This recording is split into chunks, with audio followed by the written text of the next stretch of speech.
L'argent n'est pas tout, mais l'argent est partout. Ok. Tout notre cycle de vie a une dimension financière.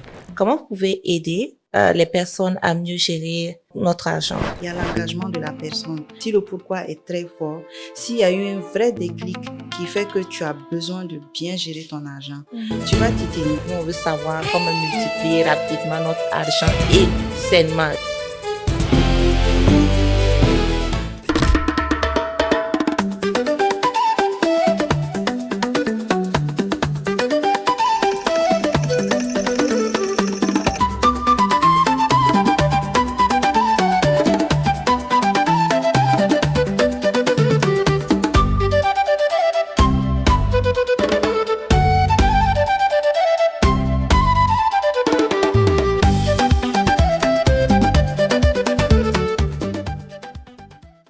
Il y a des sujets dont on parle tous les jours, mais dont on comprend rarement la profondeur.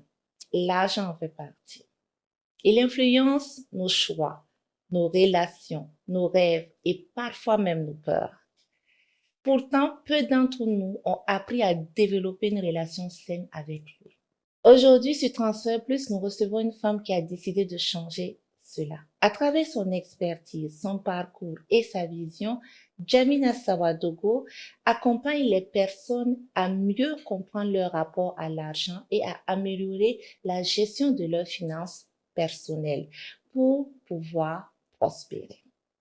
Bonjour Djamina Sawadogo. Bonjour Elodie. Nous sommes très heureux de te retrouver sur Transfert Plus. Très heureuse également d'être sur ce plateau avec toi. Alors, moi et bien évidemment tous ceux qui nous suivent, on aimerait savoir qui se cache derrière Djamina Sawadogo. De plus en plus, on te voit sur les petits écrans et sur plusieurs autres projets, mais beaucoup ne te connaissent pas d'abord. Alors, présente-toi à tous ceux qui nous regardent en ce moment.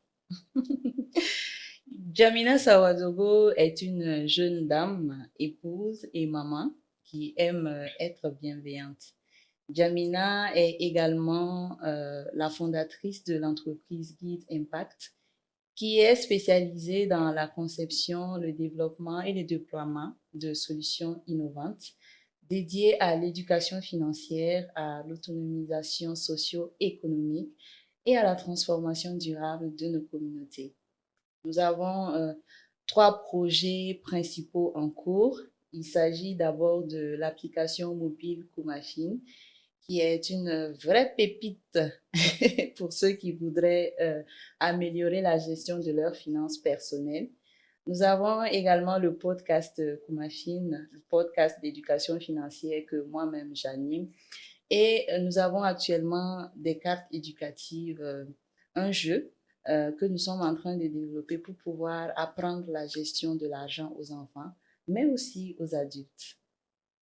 Alors, Djamina, tu as développé 3 grands projets, donc une application, Kumafin, et aussi un podcast où l'on peut te suivre, où tu parles de gestion financière, et des cartes éducatives même, donc qui s'adressent aux enfants aussi, mais aux adultes aussi ou pas? Oui, c'est ça. Il y aura 2 versions, une version junior et une version standard pour tout le monde. Ok, super. Alors, à quel moment, Djamina, de ta vie, tu as su que il y avait une relation, tu as compris que notre relation à l'argent est plus émotionnelle que financière? C'est une très belle question, hein. Ouais. Alors, j'ai compris cela pendant mes recherches. Je me suis rendu compte que dans nos sociétés, on en sait un peu sur ce sujet. Parce que, tu vois, la plupart du temps, on conseille aux femmes mariées, quand vous voulez demander de l'argent à vos époux, attendez qu'ils soient contents avant de leur demander. Tu n'as pas reçu ce conseil-là? C'est vrai que j'ai déjà entendu parler de ça. Et même aux enfants, oui. Si vous voulez demander de l'argent aux parents, attendez qu'ils soient contents.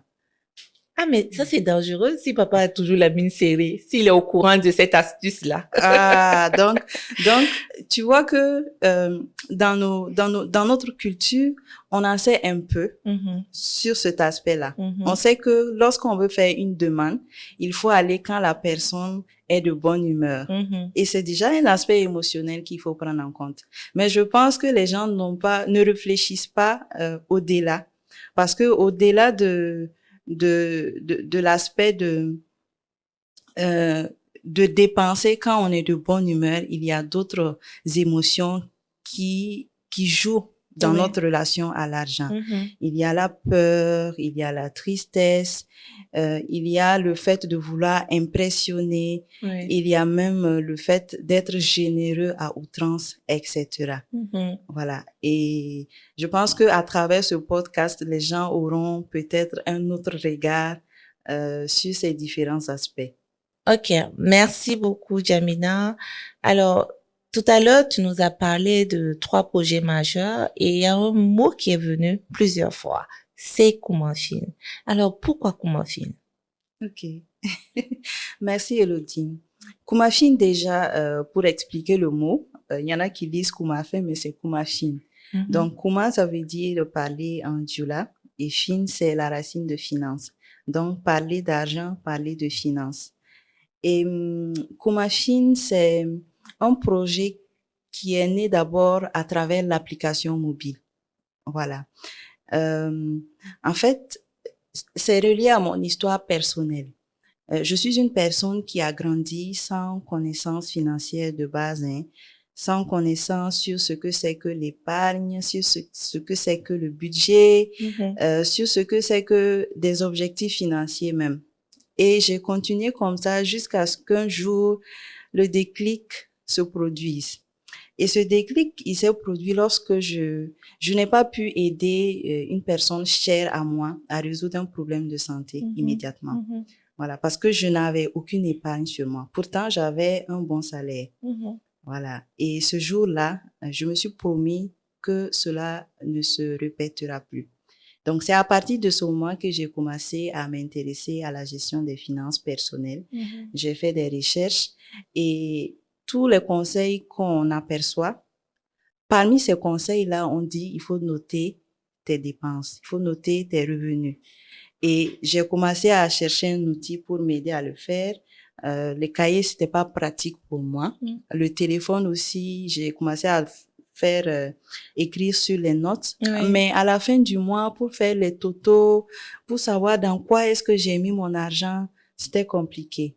Et donc, l'idée de l'application mobile m'est venue de là. Et donc, j'ai décidé de nommer ça Kumafin parce qu'on voulait intégrer une fonctionnalité innovante, celle de la voix, que l'utilisateur puisse, à travers sa voix, enregistrer ses transactions. Et donc, c'est après ça maintenant que l'idée aussi du podcast est venue. Et après l'idée du podcast, l'idée des cartes éducatives aussi est arrivée. Donc, c'est un peu ça. Alors, ce que tu traverses ou ce que tu as traversé, hein, à travers le fait que tu n'as pas pu venir en aide à quelqu'un qui était dans le besoin, une personne chère, tu as pensé donc à créer des solutions parce que, assurément, tu n'es pas la seule dans le cas. Plusieurs fois, plusieurs personnes se sont retrouvées dans des situations difficiles où ils avaient besoin d'argent, mais ils n'avaient pas d'argent. Pourtant, ces personnes travaillent, n'est-ce pas? Mais Jamina, quand je t'écoute, d'où te vient, quelle est la vision globale de l'argent que tu as? Quelle est ta vision globale quand tu entends argent ou ton rapport avec l'argent? Ouais. Alors, l'argent n'est pas tout, mais l'argent est partout. Ok. Tout notre cycle de vie a une dimension financière. Donc, depuis qu'on est, il y a des dépenses de santé, il y a des dépenses d'alimentation, d'éducation, jusqu'à ce qu'on grandisse et qu'on soit autonome. Et lorsque nous aussi, on est autonome, on a nos projets pour lesquels il faut de l'argent.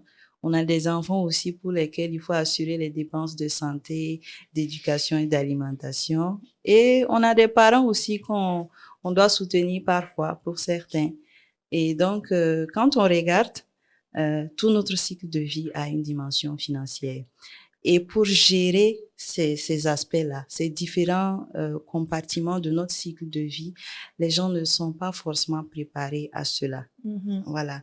Pourtant, on doit apprendre à comprendre ce que c'est que l'argent. On doit apprendre à anticiper. On doit apprendre à s'organiser et se préparer pour atteindre nos différents objectifs et traverser tout ce cycle de vie avec dignité. J'aime bien ce que tu dis. On doit apprendre à comprendre l'argent. Donc, l'argent doit se comprendre, en fait. Quand on nous donne de l'argent, les parents commencent à nous donner de l'argent, les oncles qui te donnent une pièce. Et justement, l'enfant, généralement, il a l'impression que la pièce de 100 francs qu'on lui a donnée peut acheter tout. On grandit, on commence à avoir notre relation avec l'argent. Mais tu veux dire que quand on est adulte, quand on a un salaire, il peut arriver qu'on ne comprenne pas comment ça fonctionne, comment ça marche. Bien sûr. Mm-hmm. Bien sûr, voici la preuve devant toi-même. Mm. Moi-même, je ne comprenais pas comment l'argent fonctionnait. Mm-hmm. Oh, je comprends pas comment l'argent... C'est de là que Koumafine est né. Oui. C'est de là que Koumafine est né. Oui. Alors, c'est un point très important que tu es en train de mentionner. Mm-hmm. Et c'est pour ça aussi que nous battons aujourd'hui. Mm-hmm. Nous voulons que l'éducation financière soit vulgarisée pour que les gens comprennent vraiment ce que c'est que l'argent, Mm-hmm. comment ils peuvent l'utiliser pour atteindre leurs objectifs. L'argent, c'est un outil, c'est pas une fin en soi. Et si on ne le comprend pas, on peut se perdre. Jamina, explique-nous clairement, l'argent c'est un outil, c'est pas une fin en soi. Oui, quand je dis que l'argent c'est un outil, l'argent c'est quelque chose dont on se sert pour atteindre ses objectifs. Mm-hmm. Voilà. Est-ce que toi tu aimerais gagner de l'argent juste pour dire que tu as de l'argent? Ou bien est-ce que cet argent-là doit te servir pour réaliser quelque chose? Mm-hmm. C'est une question que je te pose. Alors, oui, j'ai besoin d'argent pour m'acheter un bien, j'ai besoin d'argent pour me nourrir, pour aussi prendre soin de mes petits frères, de mes parents. J'ai besoin d'argent pour beaucoup de choses. Tu vois, je pense que tu as répondu à la question. Oui. Donc, c'est un outil et c'est pas une fin en soi. C'est pas quelque chose qu'il faut détenir pour détenir, mais il faut le détenir pour atteindre un objectif, pour réaliser quelque chose, pour construire son avenir. Du coup, quand l'objectif est clair, en fait, on sait comment donc utiliser l'argent pour atteindre notre objectif. Tu as tout bon. C'est Super. parfait. Mais qu'est-ce qui fait que généralement, on n'atteint pas justement nos objectifs? Mais parce qu'on n'a pas d'objectif la plupart du temps. Je pense que la plupart du temps, les gens ne se définissent pas des objectifs.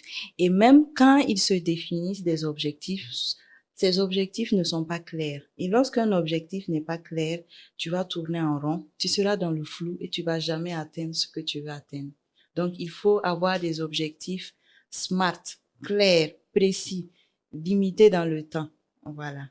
Et avec ça, on peut en tout cas apprendre à bien gérer son argent avec des outils et atteindre ses objectifs. Au regard de ce que tu dis, que l'argent n'est pas une fin en soi. Tu sais, récemment, on a l'homme le plus riche du monde, Elon Musk, qui a publié sur Twitter que l'argent ne fait pas le bonheur. Qu'est-ce que toi tu en penses? Oui, c'est une très belle question et ça apporte vraiment à réfléchir vu que c'est l'homme le plus riche du monde qui a dit cette phrase. À mon avis, l'argent ne fait pas le bonheur. C'est un outil, comme nous l'avons dit. Il y a un millionnaire américain qui s'appelle Grant Sabatier, qui a dit que même dans notre métier, dans ceux qui les conseillers de gestion en finances personnelles, la plupart du temps, on demande à ceux qu'on accompagne combien d'argent vous voulez, voilà, combien vous voulez dépenser, combien vous voulez épargner. Lui, il dit que la vraie question qu'on devrait plutôt leur poser, c'est quel est le genre de vie que vous voulez aujourd'hui, quel est le genre de vie que vous voulez demain. Vous voyez? Donc, si je rapporte ça à la question de l'argent ne fait pas le bonheur, en fait, il faut se poser la question, qu'est-ce qui nous rend heureux? C'est pas le fait de détenir l'argent, c'est le fait de réaliser quelque chose avec l'argent. Ok. Voilà. On peut avoir l'argent et ne pas être heureux. On comprend aussi ces personnes qui disent que l'argent fait le bonheur. Parce que pour réaliser leurs objectifs, pour voyager, pour être en bonne santé, il faut de l'argent. Pour aller dans les meilleures universités, il faut de l'argent. Mais celui qui dit aussi que l'argent ne fait pas le bonheur a raison. Parce qu'il y a des choses que l'argent ne peut pas acheter. Donc, on dira que l'argent contribue au bonheur. Et bien le gérer va contribuer assurément à notre bonheur. Oui, mais c'est pas l'argent seul qui fait le bonheur. D'accord, on va pas trancher là-dessus. On va pas s'entendre là-dessus. Pour moi, l'argent fait le bonheur. Elon Musk, là, s'il nous donne un peu seulement de son jet, tu vas voir les heureux dans ce pays-là. Tu vas les voir. Tu es sûr? Oui. Parce que pour ceux qui savent pas gérer leur argent, tu vas voir qu'ils vont dilapider l'argent du jour au lendemain et ils vont redevenir malheureux. C'est vrai. D'ailleurs, ça m'amène à te poser la question. C'est plus facile de gagner de l'argent que de le gérer? Alors, je te repose une question. Oui. Sur quel aspect on a le plus de contrôle? Est-ce qu'on a le plus de contrôle sur comment gagner de l'argent ou gagner de l'argent, ou bien est-ce qu'on a le plus de contrôle sur gérer de l'argent? Ça, c'est une grosse question. Ouais. Comment gagner de l'argent? Ouais. J'ai plein d'idées sur comment gagner de l'argent. Oui. Mais il m'est arrivé souvent que j'ai de l'argent. Ok. J'ai même peut-être fixé mon objectif. Ok. Mais je suis sensible je vais appeler ça des petits renards. C'est-à-dire, je suis sensible aux choses qui arrivent comme ça. C'est-à-dire, en pleine circulation, je viens d'avoir de l'argent inattendu. Je me suis dit, 2 jours auparavant, si jamais je gagnais l'argent, j'allais faire ça. Mais dès que j'ai eu l'argent dans ma main, et en circulation, j'ai vu une jolie boutique où on a exposé une robe. Ah, Jamina, toi, tu connais les femmes. Moi, mon esprit est déjà parti vers la robe. J'ai mis le clignotant, j'ai garé. Et quand j'ai essayé là, l'argent que j'avais peut acheter la robe. J'ai acheté. Donc, quand tu me demandes quelle stratégie ou comment je fais pour avoir, c'est plus facile ou pas d'avoir l'argent de gérer, c'est plus facile pour moi moi en tout cas, en tant que moi, c'est plus facile d'avoir de l'argent que de gérer l'argent. Ok, d'accord. Permets-moi d'aller un peu plus en profondeur sur ce sujet-là. D'accord. Quand on dit comment on gagne de l'argent, ça c'est une question. On peut essayer de répondre à la question. On gagne de l'argent en travaillant, en offrant sa force de travail contre un revenu. On peut gagner de l'argent aussi à travers son patrimoine immobilier.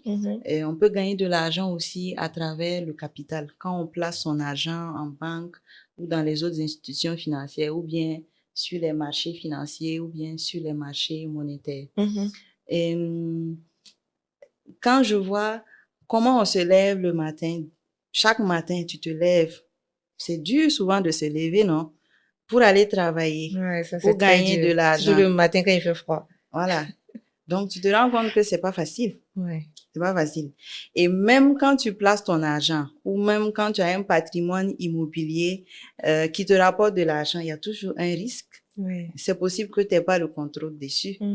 Voilà. Et même le salaire, c'est possible que ton argent ne vienne pas. Tu n'as pas le contrôle dessus. Mais quand il s'agit maintenant de gérer le revenu, tu as l'argent en main. On te demande, faut bien gérer. Est-ce que c'est pas plus facile? De gérer que de chercher l'argent? Oui, mais à ce niveau, si on est éduqué financièrement, si on a des objectifs, si on a des outils, moi je trouve que c'est plus facile de gérer l'argent que de le gagner. C'est sous condition. Donc je suis d'accord avec toi.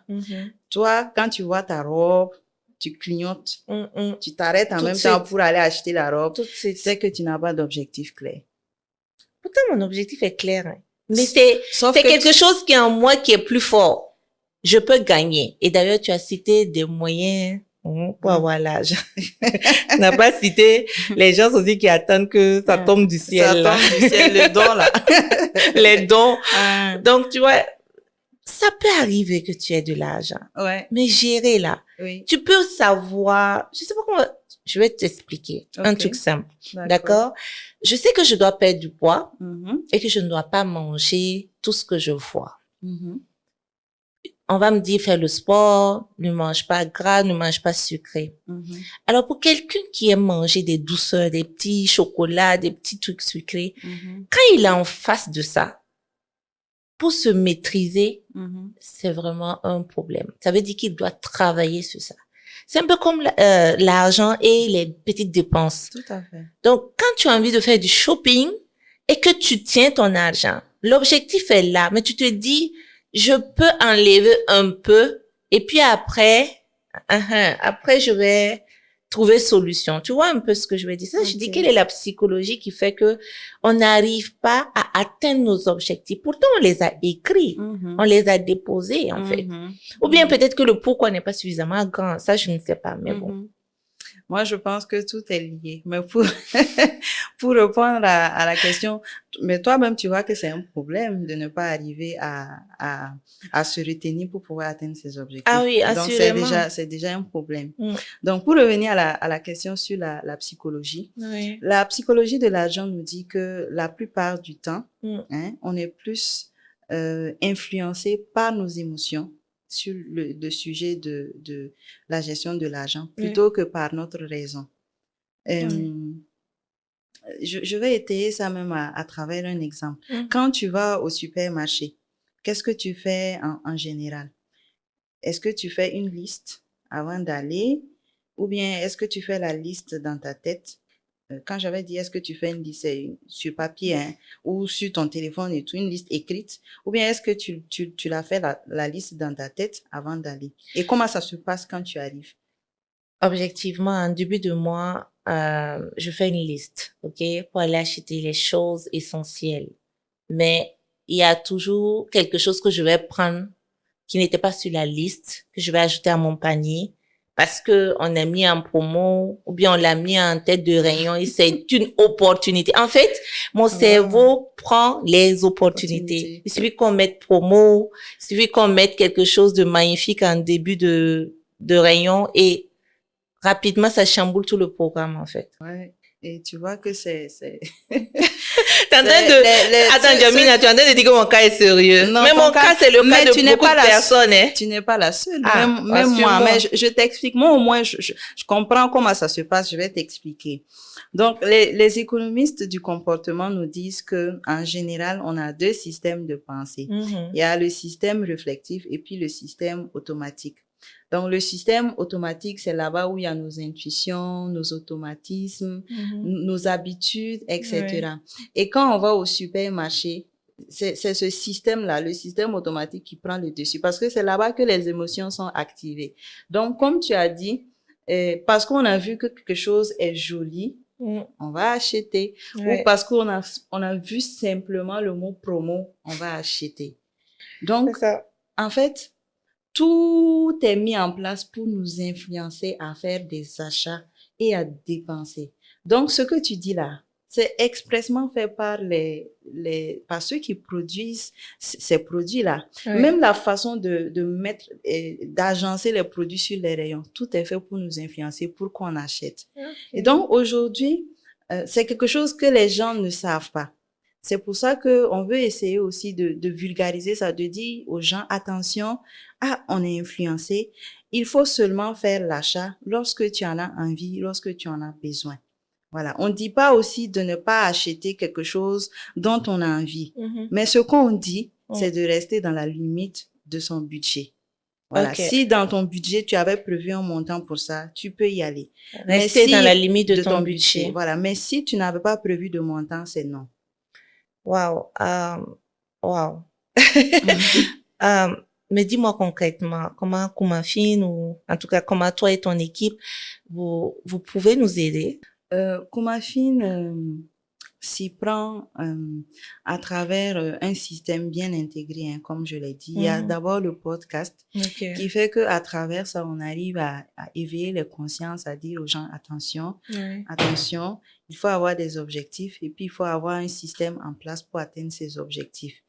Et le fait que je sois invitée à ce podcast aussi, c'est une occasion de plus de pouvoir sensibiliser.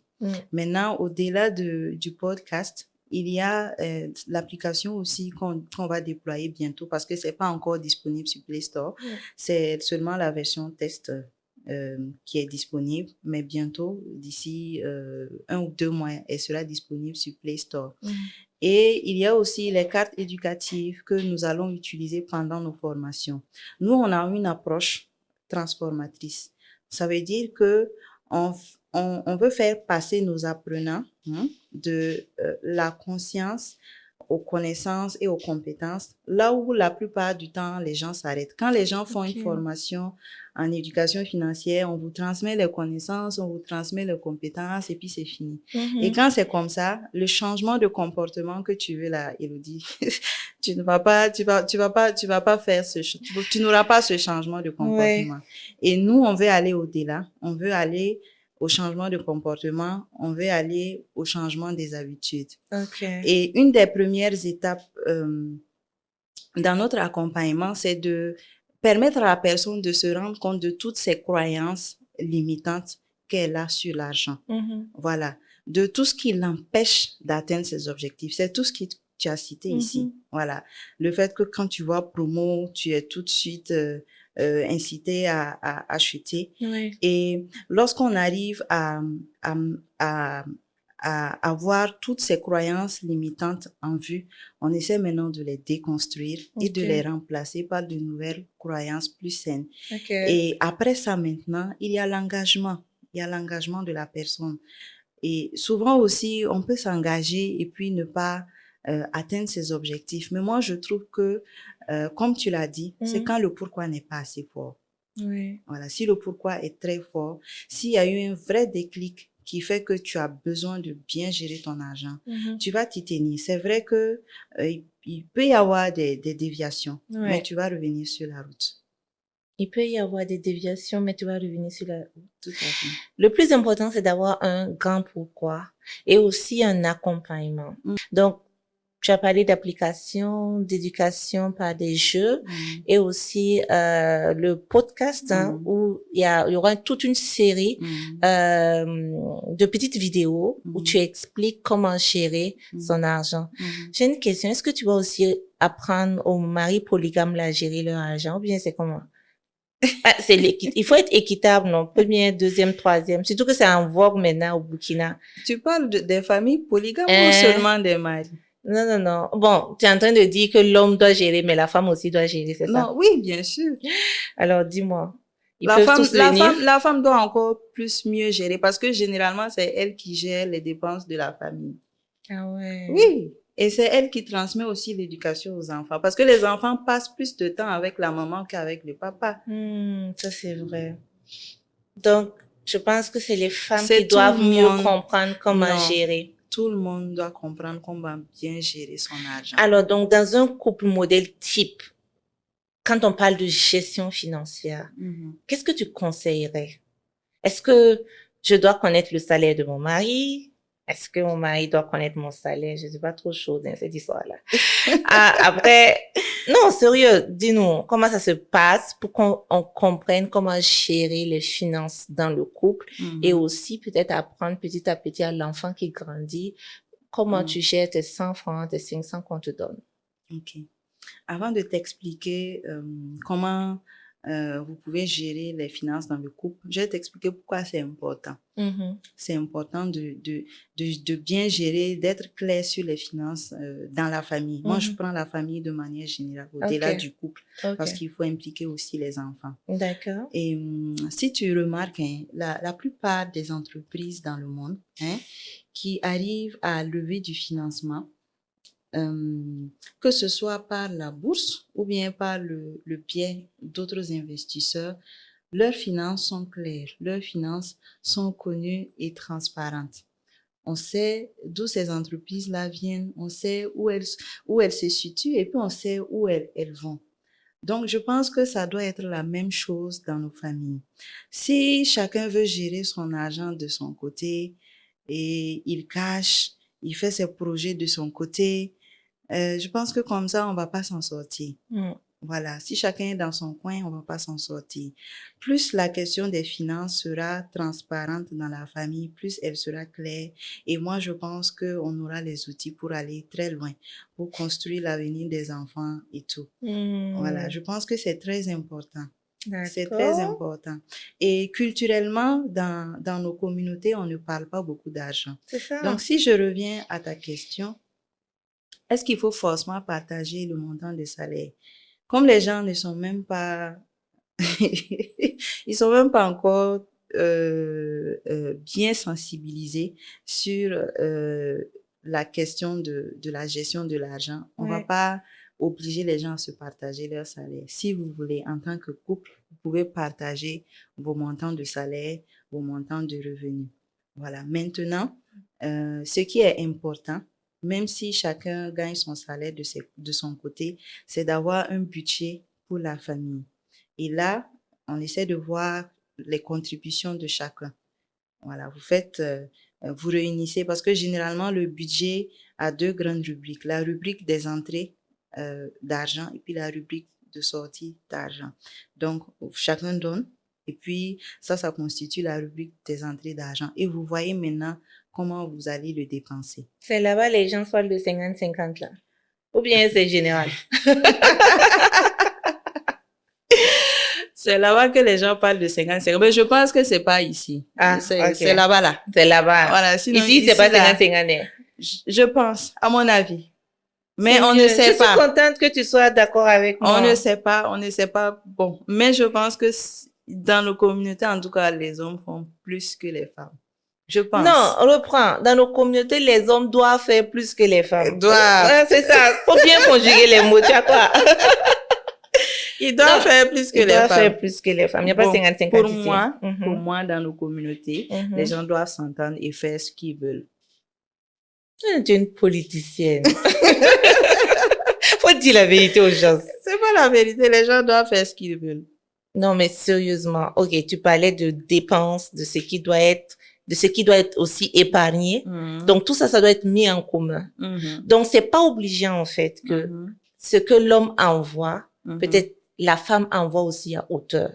Mais c'est l'addition de ce que l'homme envoie et de ce que la femme envoie que l'on utilise maintenant pour faire les dépenses et idéalement faire de l'épargne et de l'investissement. C'est ça. Alors, dis-moi, quels sont les meilleurs plans d'investissement que tu connais, que l'on peut conseiller à ceux qui nous suivent? Les meilleurs plans d'investissement. Avant de venir à l'investissement, il y a quelque chose de très important qu'il faut que les gens notent.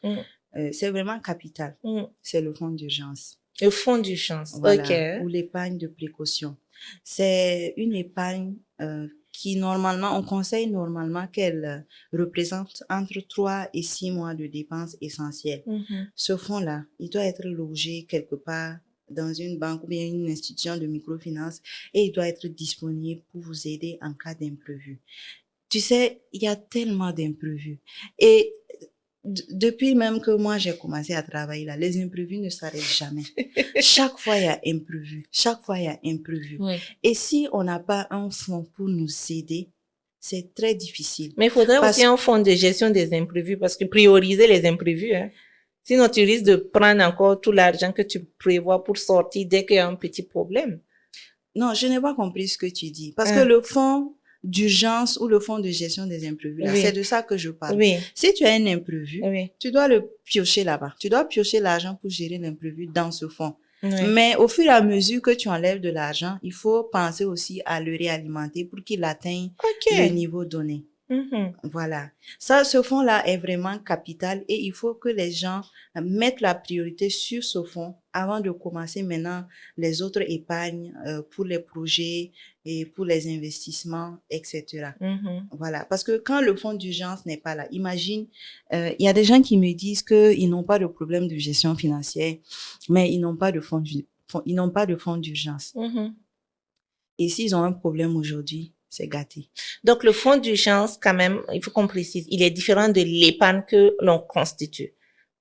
Ou bien c'est l'épargne qui est aussi considérée comme le fonds d'urgence. Voilà, c'est une épargne en fait. Ok. Voilà, c'est une épargne.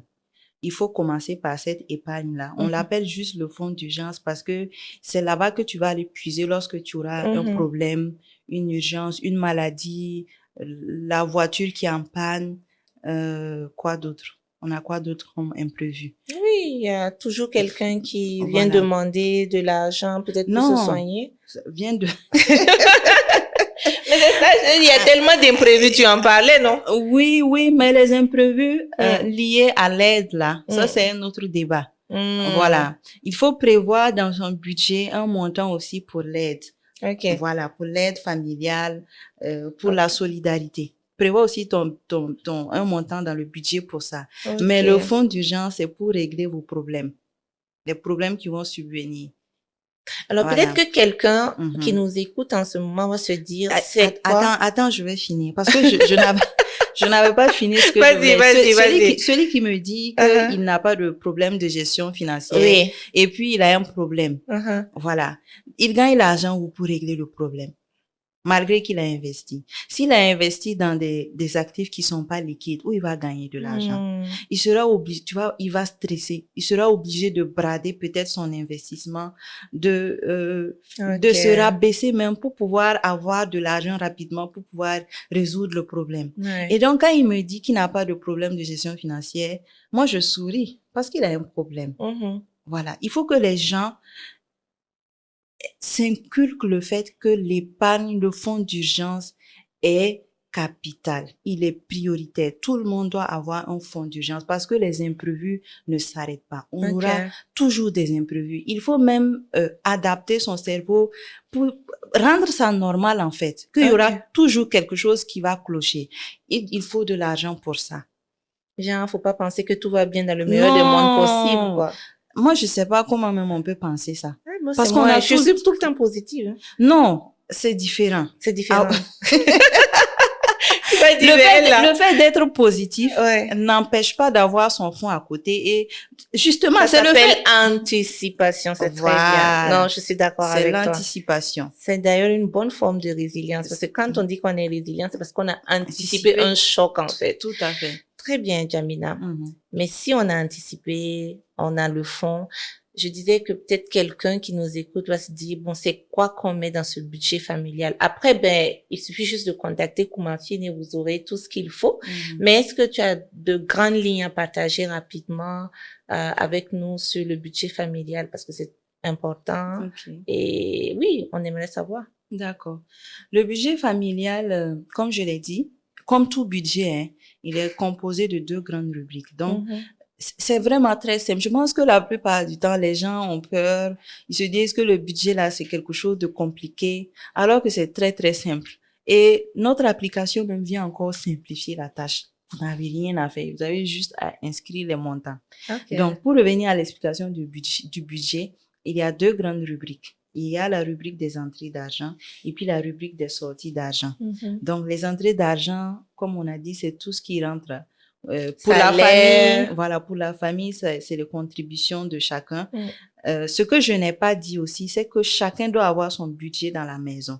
Voilà, toute personne, même un enfant qui a de l'argent, de la part de ses parents ou de la part de n'importe qui, si on lui donne de l'argent, du simple fait qu'il reçoit de l'argent, il doit avoir un budget.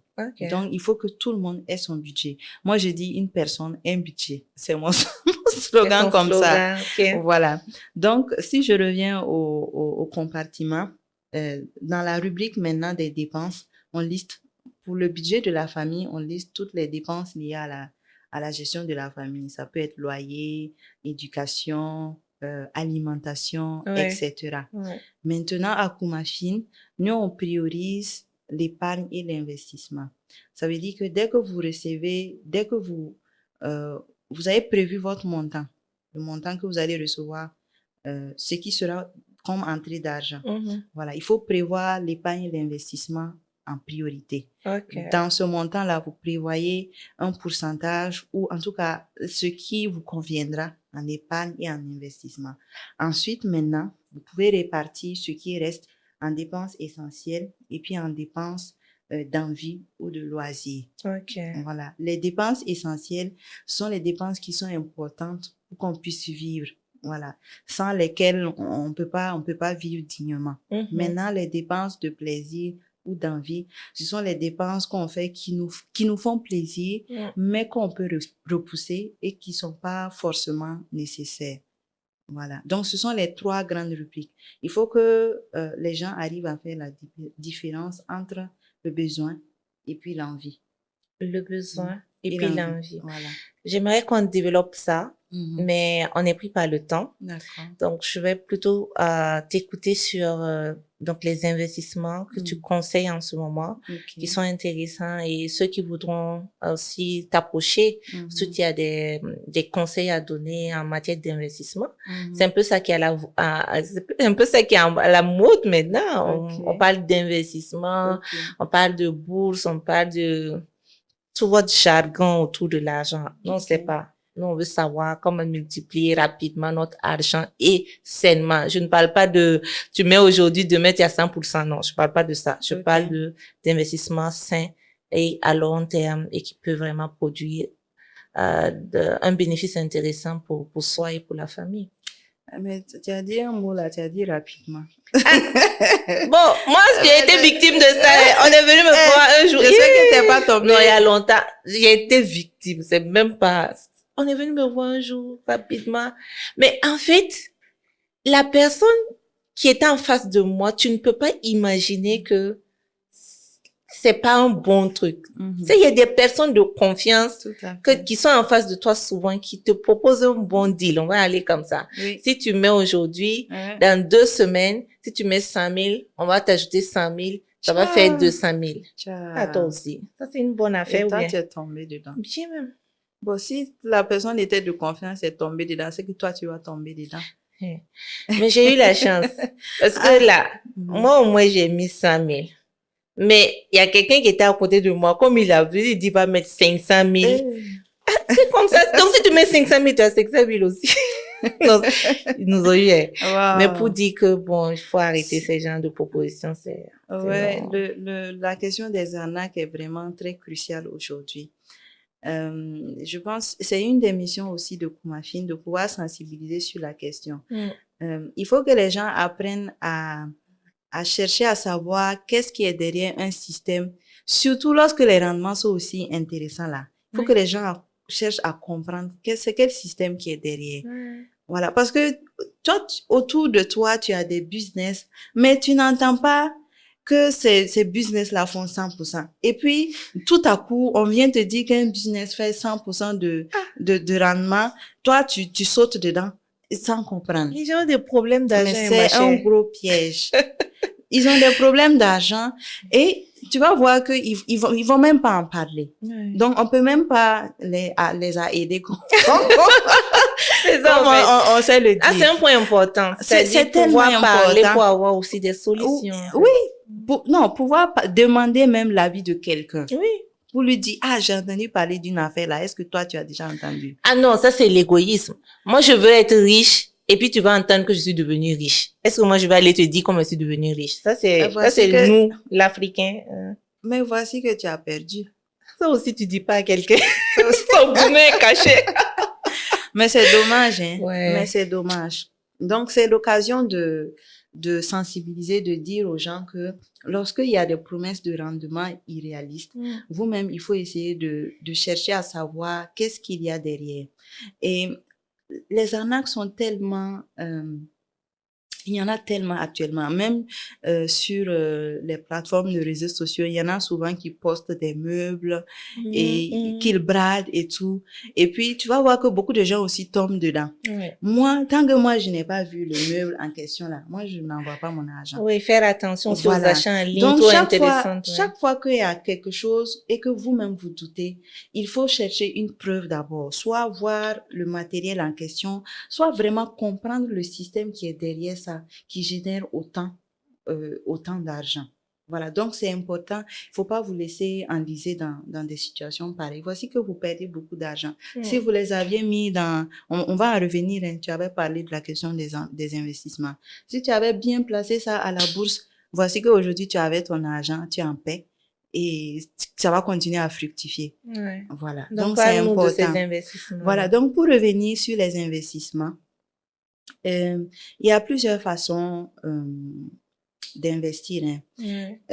Donc, comme on a dit, ce qui est important, premièrement, quand on commence à gagner de l'argent, c'est de constituer son fonds d'urgence, qui représente entre 3 à 6 mois de dépenses essentielles.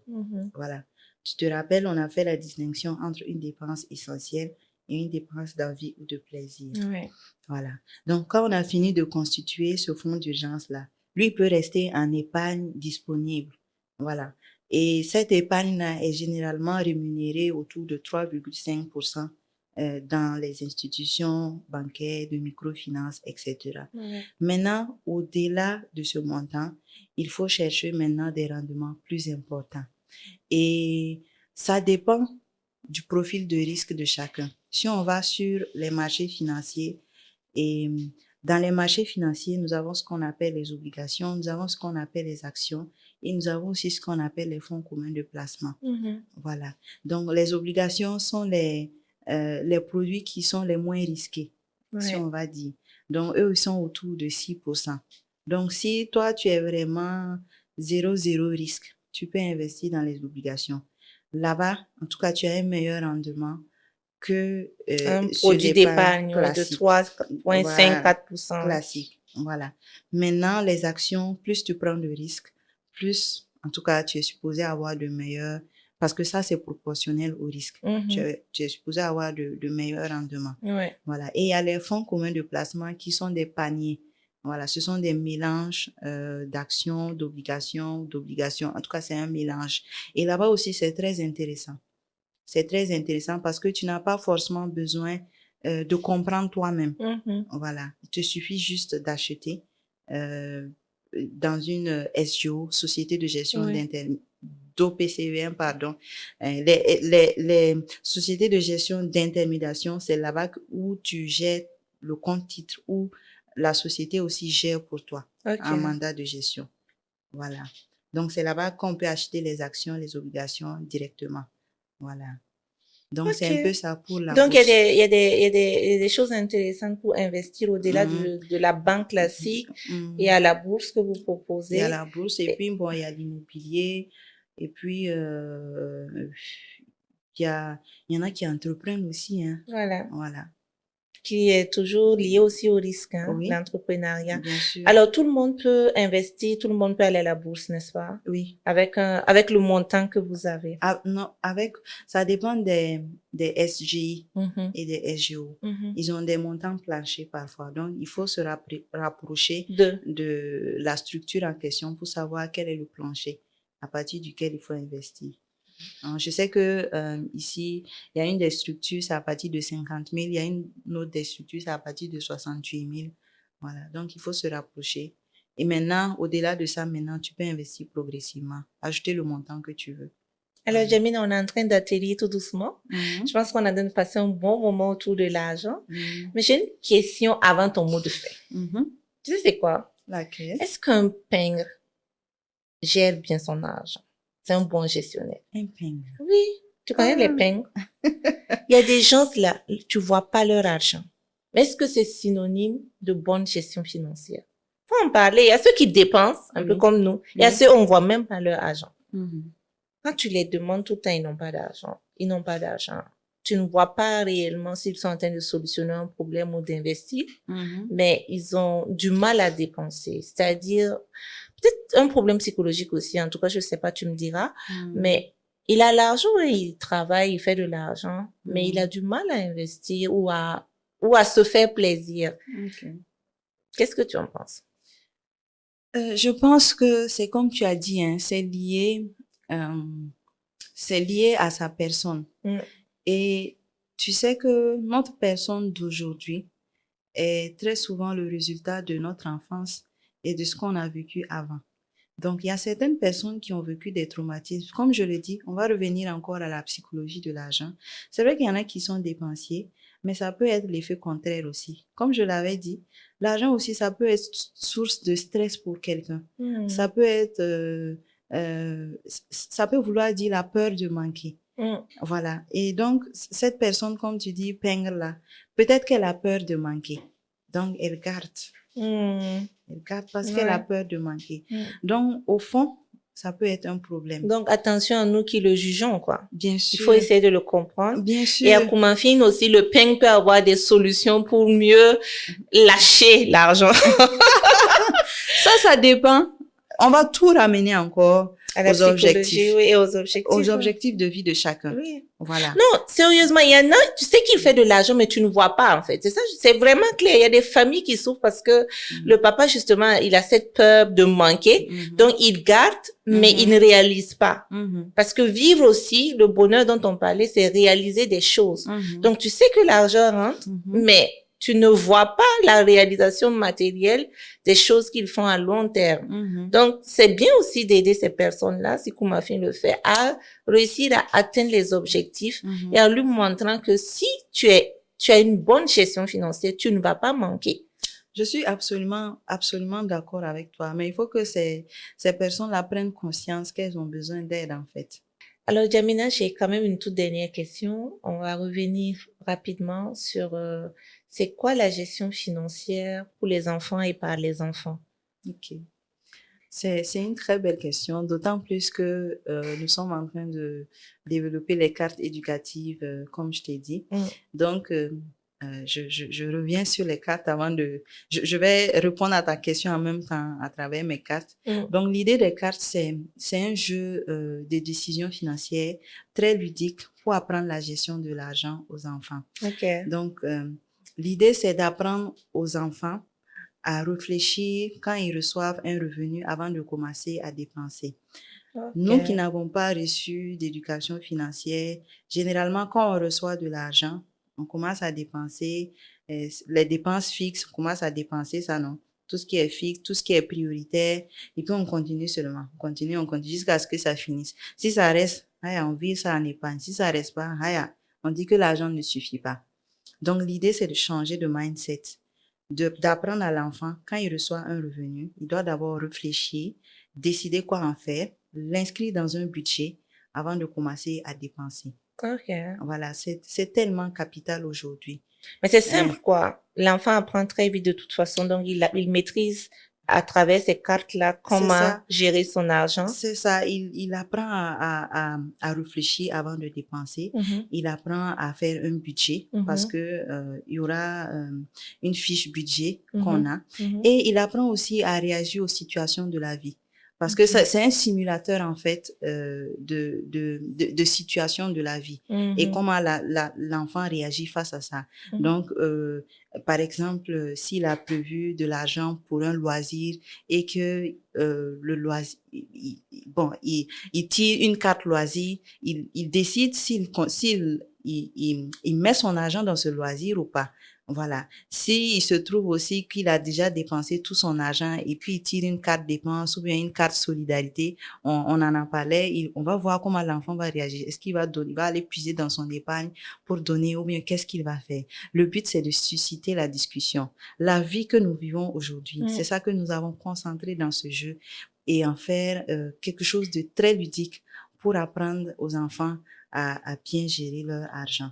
Super, donc, je pense que c'est un produit excellent. L'occasion d'inviter ceux qui vont écouter le podcast à précommander parce que ça va faire une vraie révolution en termes d'apprentissage. Je pense qu'il me faut ce jeu-là. Oui, et je t'ai dit, il y aura 2 versions. Il y aura même la version standard pour jouer en famille ou entre adultes et que je vais utiliser aussi pendant mes formations. Voilà, ça permet de créer le déclic. Comme je t'ai dit, nous, on est vraiment dans une vision transformatrice. On s'arrête pas aux compétences et aux connaissances. On va jusqu'au comportement, voilà, au changement de comportement et on va jusqu'aux habitudes. On veut construire des habitudes. Évidemment, c'est quelque chose qui prend du temps, mais nous sommes engagés, nous y croyons. Et moi, je pense que Koumafin va contribuer à bâtir une prochaine génération d'adultes conscients, disciplinés et économiquement responsables. Conscient, discipliné, économiquement responsable. Donc, c'est parti pour le changement de comportement. On travaille pour la même cause et je suis contente vraiment de t'avoir reçu sur ce plateau. Est-ce que tu as un dernier mot pour ceux qui nous suivent, ceux qui ont suivi ce podcast avec attention? Qu'est-ce que tu aimerais partager avant qu'on ne se quitte? Alors, comme dernier mot, c'est déjà de remercier Transfert Plus de m'avoir reçu sur ce plateau. C'est de remercier aussi ceux qui vont suivre le podcast et les inviter à nous approcher parce que nous sommes en train de former une communauté et on aimerait bien recevoir des ambassadeurs qui vont nous aider à porter notre voix plus haut et qui vont nous aider à avoir de l'impact parce que c'est ça que nous recherchons. Et le nom de mon entreprise même, c'est Guide Impact, pour dire que nous sommes guidés par l'impact. Nous cherchons à agir, nous cherchons à transformer. Voilà, donc merci à tous et de précommander aussi les cartes éducatives et se rapprocher de nous aussi pour disposer de l'application dès qu'elle sera disponible sur Play Store et App Store. Merci beaucoup, Jamina Sawadogo. Merci, Et Elodie. merci aussi à vous qui êtes restés jusqu'au bout, qui avez suivi ce podcast et surtout qui êtes prêts à changer de comportement pour vos finances. Merci à tous ceux qui vont partager ce podcast. J'ai vu sur les réseaux sociaux qu'un vieux qui n'a pas l'argent, c'est vilain. Ça m'a fait sourire. Je ne sais pas si vous, ça vous fait sourire. Pour dire qu'il faut économiser et préparer sa retraite. Justement, bien gérer son argent. Pour que quand on va vieillir, on ne soit pas là à vouloir s'adosser sur nos pauvres enfants ou bien à tout simplement ne pas avoir d'argent pour se soigner. Quand bien vous savez que les soins des vieilles personnes coûtent cher et l'argent de la retraite ne suffit jamais. Investissez au bon endroit. Épargnez. Apprenez à bien gérer votre argent et vous aurez une bonne retraite. C'est le conseil que j'ai pour vous sur Transfert Plus. Et sachez qu'être résilient, c'est anticiper. Bonne anticipation, bonne gestion financière et à très vite sur Transfert Plus, le podcast qui brise les chaînes de l'ignorance. Ciao, ciao!